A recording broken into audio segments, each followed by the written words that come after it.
ಎಲ್ರಿಗೂ ನಮಸ್ಕಾರ. ನಾನು ಸಿಂಧು ಚಂದ್ರ ಮಾತಾಡ್ತಾ ಇರೋವಂಥದ್ದು. ಇವತ್ತು ನಾವು ಭುವನಗಿರಿ ಅನ್ನುವಂಥ ಊರಿಗೆ ಬಂದಿದ್ದೀವಿ. ಇಲ್ಲಿ ಭುವನೇಶ್ವರಿಯ ದೇವಸ್ಥಾನ ಇದೆ. ಈ ಊರಿನ ಅಥವಾ ಈ ದೇವಸ್ಥಾನದ ವಿಶೇಷತೆ ಏನು ಅಂತ ಅಂದರೆ, ಕರ್ನಾಟಕದಲ್ಲಿ ಭುವನೇಶ್ವರಿಗೆ ಇರುವಂತಹ ಏಕೈಕ ದೇವಸ್ಥಾನ ಭುವನಗಿರಿಲಿದೆ. ಇದು ಸಿದ್ದಾಪುರ ತಾಲೂಕಿನಲ್ಲಿದೆ. ಸಿದ್ದಾಪುರ ಮತ್ತು ಕುಮಟಾಕ್ಕೆ ಹೋಗುವಂಥ ರಸ್ತೆಯಲ್ಲಿ ಇರುವಂಥ ದೇವಸ್ಥಾನ ಇದು. ಮುತ್ತಿಗೆ ಅನ್ನುವಂಥ ಊರಿನ ಹತ್ರ ಇದೆ ಇದು. ಸಿದ್ದಾಪುರದಿಂದ ಒಂದು 6 ಕಿಲೋಮೀಟರ್ ದೂರದಲ್ಲಿ. ಇದು ಭುವನಗಿರಿಯ ಬುಡದಲ್ಲಿರುವಂತಹ ಕೆರೆ.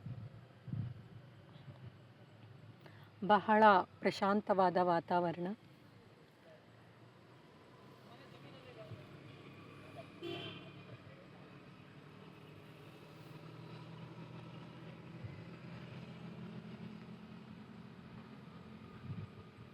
ಇಲ್ಲಿಂದ ಮೆಟ್ಲುಗಳು ಕೂಡ ಇದೆ, ಅಂದರೆ ಮೇಲೆ ಹತ್ತಿ ಹೋಗಲಿಕ್ಕೆ ಭುವನೇಶ್ವರಿ ದೇವಸ್ಥಾನಕ್ಕೆ. ಆದರೆ ವಾಹನದಲ್ಲಿ ಕೂಡ ಭುವನೇಶ್ವರಿ ದೇವಸ್ಥಾನಕ್ಕೆ ಹೋಗುವಂತಹ ಅನುಕೂಲತೆಯನ್ನು ಇಲ್ಲಿ ಕಲ್ಪಿಸಿದ್ದಾರೆ.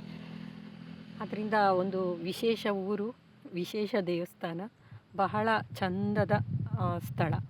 ಅಂದರೆ ಅಲ್ಲೆಲ್ಲ ವಾಹನಗಳು ಓಡಾಡುವಂತಹ ಸದ್ದು ಸ್ವಲ್ಪ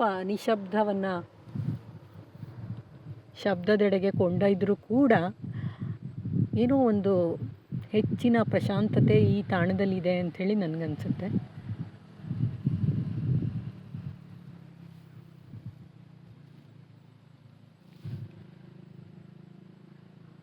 ಬಹಳ ಕ್ಲೀನ್ ಇರುವಂತಹ ಒಂದು ಕೆರೆ.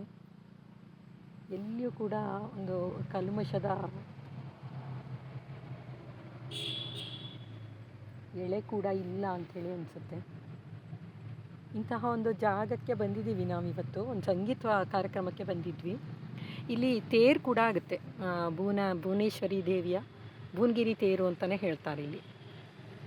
ಆದ್ದರಿಂದ ಕರ್ನಾಟಕದಲ್ಲಿ ಉತ್ತರ ಕನ್ನಡ ಜಿಲ್ಲೆಯಲ್ಲಿರುವಂತಹ ಸಿದ್ದಾಪುರ ತಾಲೂಕಿನಲ್ಲಿ ಮುತ್ತಿಗೆ ಊರಿನಲ್ಲಿರುವಂತಹ, ಸಿದ್ದಾಪುರ ತಾಲೂಕಿನಿಂದ 6 ಕಿಲೋಮೀಟರ್ ದೂರದಲ್ಲಿ ಭುವನಗಿರಿ ಅನ್ನುವಂಥ ಊರು.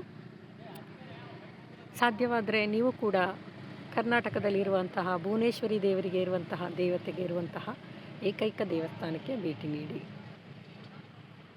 ನಿಮಗೇನಾದರೂ ಹೇಳಲಿಕ್ಕಿದೆಯಾ? ಏನಿಲ್ಲ ಮೇಡಮ್, ಸಿದ್ದಾಪುರದಿಂದ ಕುಮಟಾ ಹೋಗೋ ರೋಡಲ್ಲಿದೆ, ಇಷ್ಟೇ ಹೇಳಿ. ಥ್ಯಾಂಕ್ ಯು, ಬಾಯ್. ನೀವೇನಾದರೂ ಈ ರೋಡಿಂದ ಹೀಗೆ ಪಾಸ್ ಆಗ್ತಾಯಿದ್ರೆ ಭುವನೇಶ್ವರಿ ದೇವಸ್ಥಾನವನ್ನು ನೋಡ್ಲಿಕ್ಕೆ ಮರಿಬೇಡಿ.